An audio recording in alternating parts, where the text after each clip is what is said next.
Picture this. You're standing in a marble chamber overlooking the Nile River in the year 30 BC. The air is thick with humidity and the scent of myrrh oil. Golden sunlight pours through the colonnaded windows, casting long shadows across the floor. You can hear the distant sounds of the city, merchants calling out in the agora, the rhythmic slapping of water against the dock, the occasional wail of a grieving woman. Everything feels normal, safe. The breeze carries the fragrance of date palms and warm bread from the marketplace. But then, a sound pierces through it all, a trumpet blast, sharp, urgent, military. And you realize in that moment that the world you knew is collapsing. For more than 60 years, your family has ruled Egypt. Not just ruled it, dominated it, commanded it, like gods command the heavens. But now, foreign legions march toward Alexandria. The man who once loved your queen, Caesar's best friend, the legendary general Mark Antony, lies dead on a battlefield thousands of miles away. Your queen, the woman whose intelligence matched the greatest minds of Rome, whose beauty inspired poetry and legend, now faces a choice that will echo through the centuries. And what Cleopatra VII chose to do in those final hours would seal not just her fate, but the fate of an entire civilization. This is the story of one of history's most powerful women, and the ultimate price she paid for power, love, and defiance. Before diving into this incredible saga of passion, political intrigue, and the fall of empires, if you enjoy learning about the hidden truths of history, consider hitting that like button and subscribing for more content like this. And please comment below to let me know where you're listening from. I find it incredible that we're exploring these ancient stories together from different parts of the world, connected across time and space by our shared curiosity about the past. To understand Cleopatra VII, you must first understand that she was born into a world already crumbling. The Ptolemaic dynasty had ruled Egypt for 300 years, since the days of Alexander the Great himself. But by the time Cleopatra entered the world around 69 BC, that glory was fading like old paint.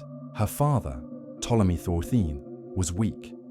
A man who spent more time partying in Rome than governing his kingdom. He was so despised by his own people that he eventually fled to Rome, leaving Egypt in chaos. And into that chaos, young Cleopatra emerged. She wasn't born to be legendary, she was born to survive. The Ptolemaic court was a nest of vipers, literally. Her own siblings plotted against her. Her father's legitimate sons viewed her as a threat. This was a family that made betrayal an art form. Poisonings, conspiracies, forced exiles, civil wars. Cleopatra's mother, dead under mysterious circumstances. Her sisters, locked away or exiled. By the age of 21, Cleopatra had already been driven from her throne by her own brother-husband. Yes, the Ptolemies married their siblings, believing it kept the bloodline pure and the power consolidated. She was cast out of Alexandria, forced to hide in Syria, watching her throne occupied by someone who shared her blood, but none of her brilliance. But here's what makes Cleopatra different from every other member of her dynasty. She didn't accept exile. She didn't write poetry about her suffering or pray to the gods for deliverance. She armed herself. According to Plutarch, the ancient historian who documented her life, Cleopatra began gathering supporters in Syria. She was building an army. A woman in her early 20s, dispossessed and alone, was preparing to wage war against her own family for the crown. The audacity was breathtaking. But Cleopatra understood something crucial about power that her siblings never grasped. You don't hold it through birthright alone. You hold it through will, through strategy, through the ability to make others believe you deserve it. By 48 BC, she had amassed enough support to march on Egypt. She was preparing for a civil war when something changed everything. Word arrived that a Roman general was coming to Alexandria. His name was Julius Caesar, and he was the most powerful man in the world. He hadn't come to help Cleopatra. He had come to settle a political dispute, to ensure Egypt remained within Rome's sphere of influence. Caesar was pragmatic. He cared about power and loyalty, nothing more. But when he met Cleopatra, something shifted. Here's where most historians get romantic. They talk about love at first sight, about Caesar being enchanted by her beauty, but that's not the real story. What actually happened was far more calculated and far more fascinating. Cleopatra understood that Caesar held her fate in his hands. He could restore her to the throne, or he could support her brother. He could install a puppet ruler, or simply absorb Egypt into Rome as a conquered province. In that moment, she faced a choice that defined her genius. She could appeal to Caesar as a woman or as a queen. She chose to do both, but not in the way you might think. Cleopatra didn't throw herself at Caesar's feet. She didn't seduce him with elaborate displays of wealth or beauty. What she did was far more impressive. She had herself rolled up in a Persian carpet and smuggled into Caesar's private quarters. When the carpet was unfurled, there she stood, the rightful queen of Egypt, literally delivered to the most powerful man alive. It was audacious. It was risky. It was genius. The meeting that followed changed the course of not just Egypt's history, but of Rome itself. What happened in those private moments between Caesar and Cleopatra became the subject of endless Roman gossip. Suetonius, another ancient historian, claimed Caesar spent the night with her. By morning, an alliance had been forged, not through treaties written on papyrus, but through personal connection. Caesar agreed to support Cleopatra's claim to the throne. More than that, he committed Roman legions to her cause. But love, true, romantic love, may have actually been part of it. Caesar, who had conquered Gaul and threatened Rome itself, found himself drawn to this extraordinary woman. Within months, Cleopatra bore him a son. She named him Ptolemy Caesar, though the world would know him as Caesarion, Little Caesar. It was a dangerous move. In Rome, it raised questions about Caesar's loyalty to Rome itself. But in Egypt, it was magnificent. A half-Roman, half-Egyptian prince united the two worlds in one bloodline. Her son was born in June of 47 BC, a physical embodiment of the alliance between Rome's greatest general and Egypt's brilliant queen. For the first time since her exile, Cleopatra held real power. Not just the throne, she held Caesar's favor. She had transformed herself from a dispossessed princess into the woman who had given Caesar a son. Then came the day that would change everything. It was the Ides of March, 44 BC. In Rome, Caesar attended a Senate meeting. He was warned not to go. Omens were bad. A soothsayer had warned him to beware the Ides of March. But Caesar, supremely confident, dismissed the warnings. He went anyway. And in that marble Senate house, surrounded by men he thought were his friends, he was stabbed 23 times. Cleopatra learned of the assassination while she was in Rome. Can you imagine that moment? The man who had given her back her throne, the father of her son, the most powerful man in the world, was dead, and he had been murdered by people who claimed to be protecting Rome. She had to flee Rome immediately. As Caesar's lover and the mother of his illegitimate son, she was now a target. Anyone could claim that Caesarion represented a threat to Rome's republican traditions. So Cleopatra gathered her son and her retinue and sailed back to Egypt, carrying with her the memory of a brief, brilliant alliance that had lasted only 4 years. She was now 36 years old. The love that had transformed her had ended not in betrayal, but in blood. For the next 14 years, Cleopatra ruled Egypt alone, building prosperity, expanding trade, consolidating power. She learned to navigate the chaos of the Roman world after Caesar's death. She played different Roman factions against each other with the skill of a master chess player. She had children with other powerful men, always ensuring that Egypt remained independent and powerful. But power, as she would discover, is like holding water in your bare hands. No matter how tightly you grip, it eventually slips away. Then, around 41 BC, a new force emerged in Rome. A new triumvirate was forming. 3 men dividing the power of Rome between them. One of them was Mark Antony, Caesar's most loyal general and closest friend.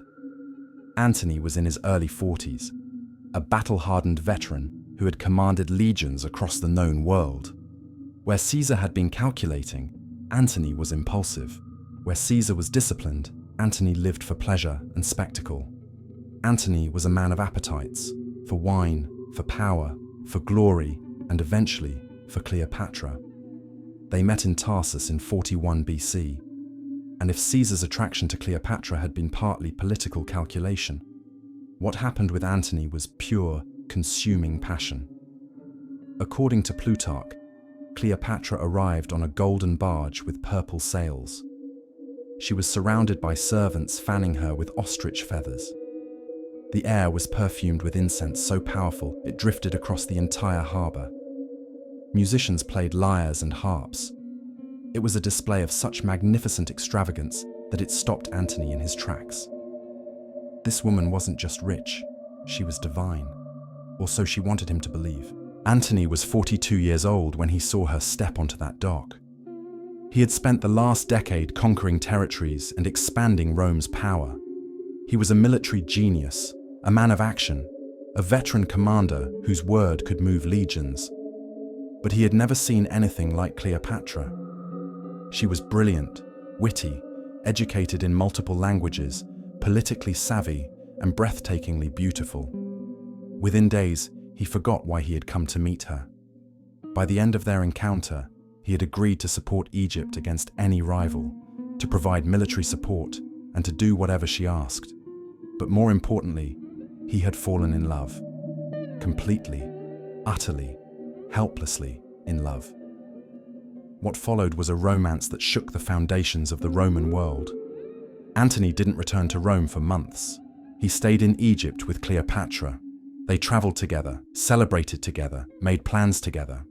Within a year, Cleopatra bore him twins, Alexandros Helios and Cleopatra Selina, born around 40 BC. 2 years later, she would bear him a third child, a son named Ptolemy Philadelphus, born in 36 BC. In total, they would have 4 children together. Antony, who was supposed to be consolidating power in Rome, was instead spending his time and resources in Egypt. His fellow triumvirs, particularly Octavian, who would later become the Emperor Augustus, watched with growing alarm and mounting fury. Here's the thing about Mark Antony that most people don't understand. He wasn't weak. He was captured. Cleopatra had not seduced him in a simple way. She had made him dependent on her presence, on her wit, on her company. He wrote letters to his colleagues in Rome that were almost desperate in their devotion to her. "I cannot live without seeing her," he reportedly said. This was a man torn between two worlds, his duty to Rome and his love for a woman. The situation came to a breaking point. Octavian, who had consolidated his power and eliminated his rivals, turned his attention to Antony. He spread propaganda throughout Rome, claiming that Antony had abandoned Rome for an Eastern queen. He said Antony was squandering Roman resources on a foreign woman. He suggested that Antony planned to move the capital of Rome itself to Egypt. He painted Cleopatra not as a brilliant ruler, but as a dangerous seductress who had enslaved Rome's greatest general. Much of this was exaggeration, but some of it contained kernels of truth. Antony was indeed pouring resources into Egypt. He was dividing his loyalties, and Cleopatra, though not deliberately trying to destroy Rome, was unquestionably benefiting from his devotion. Octavian called for war, and Antony, loyal to the Roman state, even as he loved Egypt's queen, felt obligated to respond. The conflict that followed was one of the most consequential naval battles in history. It occurred on September 2nd, 31st BC, at a place called Actium, off the coast of Greece. Octavian commanded one fleet. Antony and Cleopatra commanded another. On the morning of the battle, as the sun rose over the Ionian Sea, two visions of the future collided. According to eyewitnesses, the battle was brutal and chaotic. Wooden ships clashed. Ram-propelled vessels tore through enemy hulls. The water filled with the cries of dying men. Archers fired volleys of arrows into the thick of combat. But Octavian had superior numbers and superior strategy. After hours of fighting, it became clear that Antony was losing. And then something happened that would echo through history. In the midst of the battle, Cleopatra made a decision. Some accounts say she lost her nerve. Others say she made a calculated decision that survival mattered more than this particular battle. She ordered her fleet to retreat, not gradually, immediately. Her ships turned and sailed for Egypt, leaving Antony's forces devastated. Antony, seeing Cleopatra's fleet departing, made a choice that revealed the depth of his love and the fragility of his judgment. He abandoned his own fleet mid-battle and followed her. A general of his stature, commanding thousands of soldiers who were depending on him, left them to die while he pursued a woman. His forces were slaughtered. The Battle of Actium wasn't close, it was a complete and total defeat. But here's what's truly tragic about what happened next. Antony spent his final years torn apart by the consequences of that choice. He had abandoned Rome. He had abandoned his soldiers. He had abandoned everything for Cleopatra. And worse, he had helped destroy the last military force that could stand against Octavian's growing tyranny. After Actium, Octavian was unstoppable. He controlled the Mediterranean. He controlled Rome. He controlled the future. And now he turned his armies toward Egypt. Antony and Cleopatra fled back to Alexandria, but they both understood the end was coming. Octavian was methodical, patient, and absolutely determined. He sent messengers with ultimatums. He brought his armies closer. He tightened the noose. For over a year, they tried to hold Alexandria. Cleopatra even attempted negotiations with Octavian, hoping to preserve her throne, her children, and her legacy. She was willing to abandon Antony, not out of cruelty, but out of practicality. She understood that her death would serve no one. But Octavian refused to negotiate. He wanted Cleopatra captured alive. Why? Because capturing the legendary Queen of Egypt would be the ultimate prize. He could display her in his triumph in Rome, parade her through the streets in chains, demonstrate absolute dominion over the most powerful woman in the world. It was the final insult, the ultimate humiliation. By 30 BC, with Octavian's armies at the gates of Alexandria, Antony knew it was over. He had made a final, desperate gamble in a battle that never materialized. His soldiers were starving. His resources were exhausted. And the man he had been, the great general, the conqueror, was now just a shadow of himself, broken by love and defeat. According to the accounts that survive, Antony attempted suicide. He was wounded, but not immediately killed. As he lay dying, he asked to be brought to Cleopatra. And in her chamber, in what must have been one of the most agonizing moments of her life, she held the dying man she had loved for over a decade. The man who had sacrificed everything for her. The man whose devotion had been both beautiful and catastrophic. He died in her arms. And now Cleopatra faced a choice that no human should ever have to face. She was alone in her palace. Her greatest general and lover was dead. Octavian's armies were literally at her gates. Her children were vulnerable. Her empire was finished. Within days, she would be captured. But what would happen when she was captured? What would Octavian do with her? History tells us that Octavian had plans for Cleopatra. They involved chains. They involved humiliation. They involved a public display of the conquered Queen of Egypt, marched through Rome as a trophy of conquest. It would be, in its way, worse than death. It would be the complete annihilation of everything she had been. Cleopatra had ruled for more than 2 decades. She had negotiated with the most powerful men in Rome. She had borne the children of giants. She had kept Egypt independent and prosperous, even as the world around her fell into chaos. But all of that would be erased if she allowed herself to be captured, if she allowed her image to be perverted by Octavian's propaganda, if she allowed her story to be told by her enemy. So she made her final choice. The accounts vary slightly, but they all agree on the essential details. Cleopatra wrote a final message to Octavian. She reportedly asked him to grant her children mercy, to allow them to live and keep their dignities. She asked for a final private moment, Octavian, either out of respect for her status or out of confidence that he had already won, granted this request. And in those final hours that remained somewhat shrouded in mystery, Cleopatra VII chose her own ending rather than submit to conquest. The methods have been debated for 2,000 years. Did she use an asp, a venomous serpent that was sacred to the Egyptian royal line? The ancient sources certainly claim so. Plutarch wrote that she arranged for the snake to be brought to her hidden in a basket of figs. In the drama of that moment, a woman choosing the instrument of her death, a creature sacred to her bloodline, the ultimate symbol of Egyptian divinity, there was a poetic quality that seemed to match her life. Or did she use poison?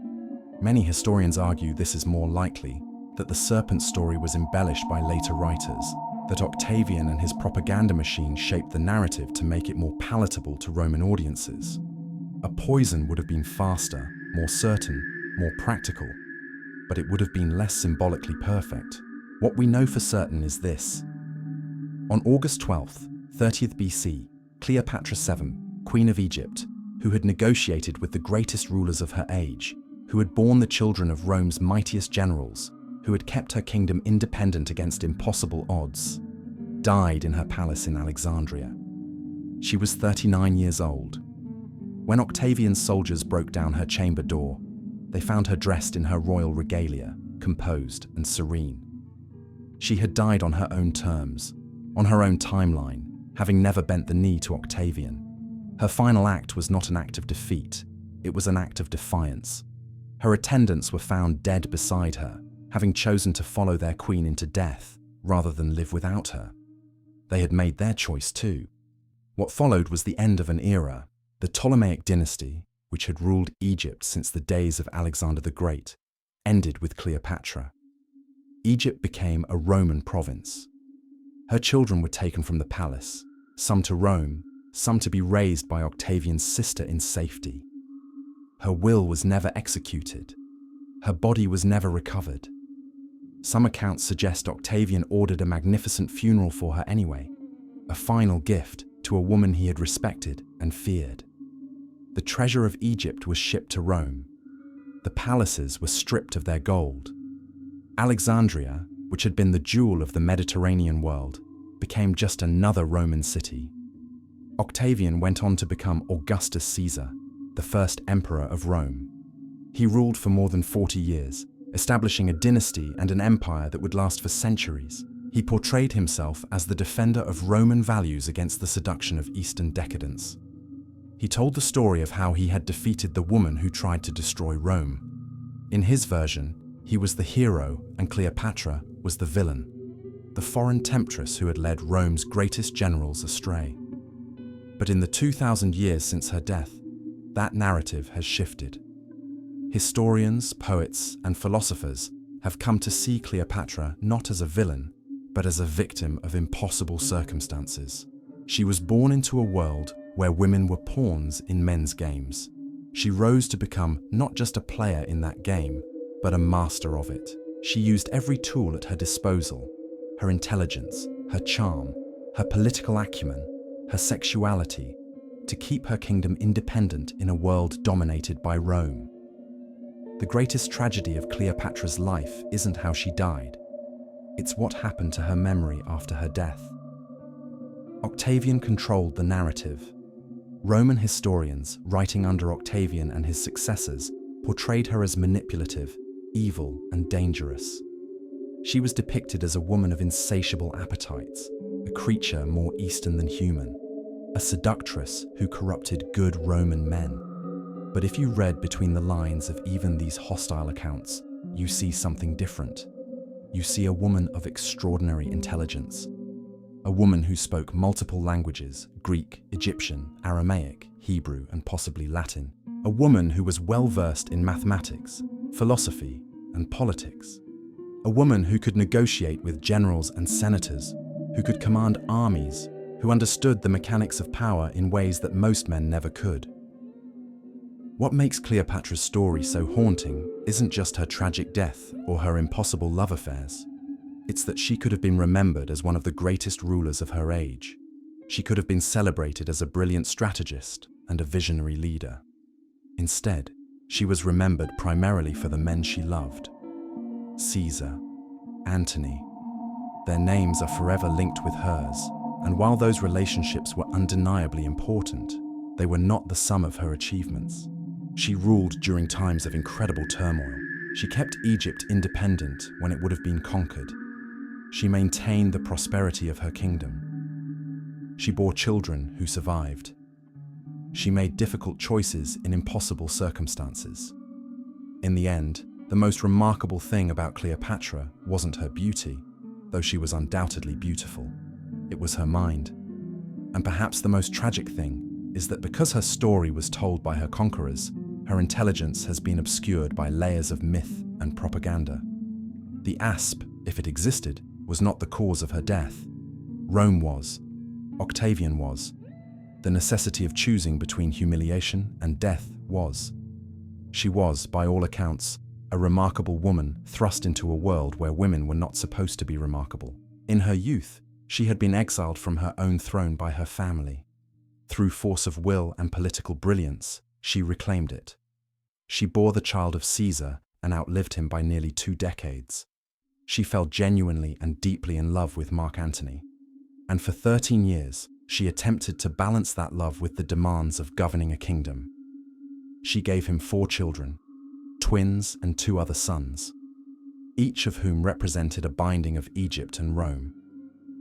When she saw that all was lost, when she understood that Octavian would use her capture and humiliation as a tool to consolidate his power, she chose the only thing that remained under her control: the moment and manner of her death, the mystery of her final hours, the serpent, the poison, the precise method, matters far less than what her choice represented.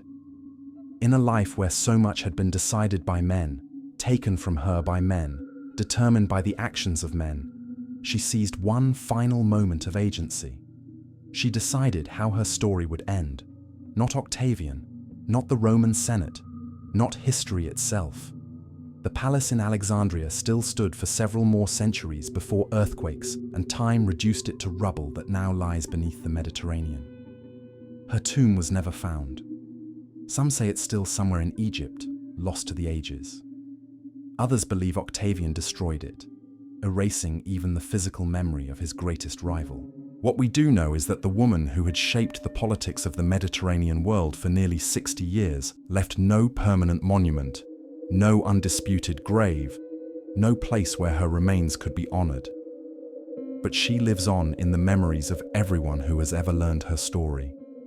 She persists in the historical record, despite the best efforts of her enemies to diminish her. She survives in poetry and drama, in art and music. Hundreds of years after her death, Shakespeare wrote about her.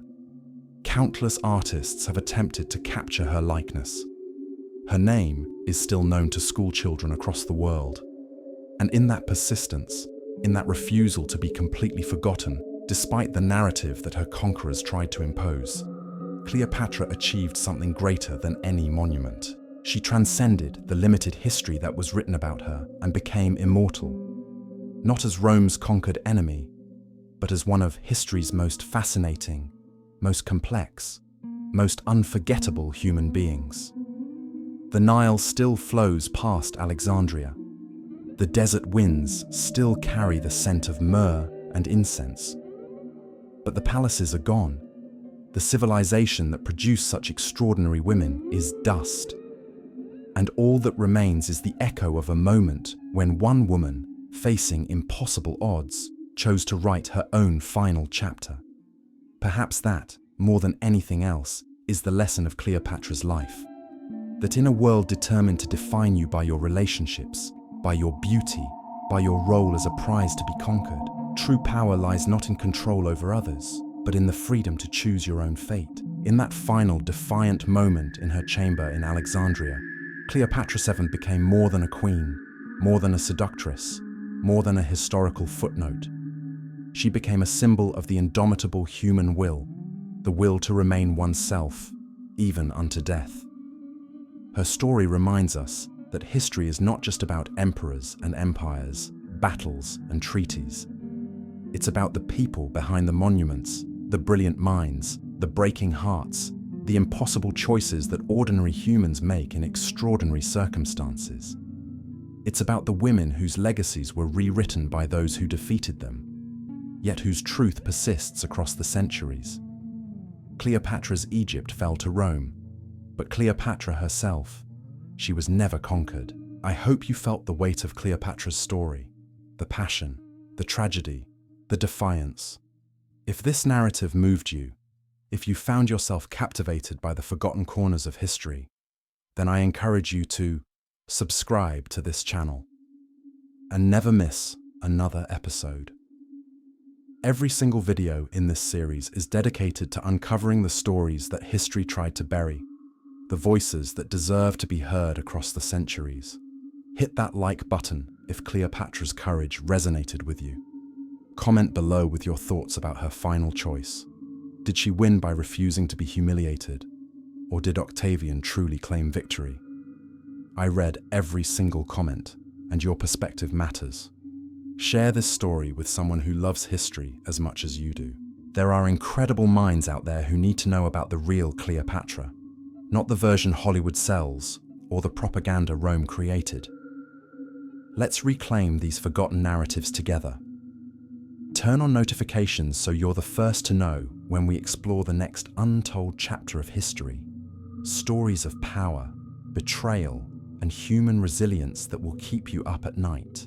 Whether it's the hidden atrocities of ancient empires, the brilliant conspiracies that toppled kingdoms, or the everyday people who became legends. We're going to dive deeper into history's shadows together. Thank you for being here, for caring about these stories, for understanding that history isn't just about dates and events. It's about the beating hearts and broken dreams of real people who lived thousands of years ago.